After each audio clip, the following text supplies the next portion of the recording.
ঝাঁপ বিষ শোষণ করে, কখনো শুনেছেন? হ্যাঁ, স্নেক প্লান্ট বাতাস থেকে বিষাক্ত গ্যাস শোষণ করে। তো চলুন খুব সহজে দেখে নিই স্নেক প্লান্টের রোপণ। এই টবটায় পুরো স্নেক প্লান্টে ভর্তি। মাটিতে বালির পরিমাণ বেশি হওয়ার জন্য খুব সহজেই স্নেক প্লান্ট থেকে তার চারা আলাদা করে নেওয়া যায়।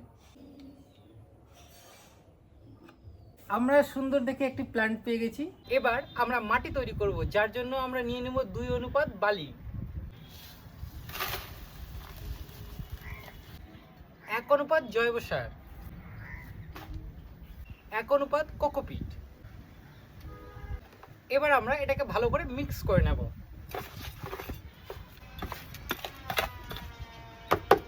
এবার আমাদের মাটি রেডি। আমরা নিয়ে নিয়েছি একটি ফুড কন্টেনার। এবার আমরা এটাতে কিছু ছিদ্র করে এর ড্রেনেজ সিস্টেমটি করব। এবার আমরা এর মধ্যে নিয়ে নেব মাটি। আমরা কিছুটা মাটি নেওয়ার পর আমরা প্রথমে লাগাবো সেই গাছটিকে, আর ধীরে ধীরে তার চারিদিকে মাটি দেব।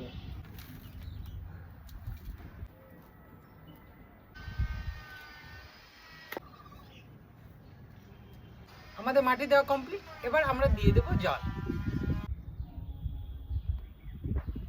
এবার আমাদের গাছ রেডি।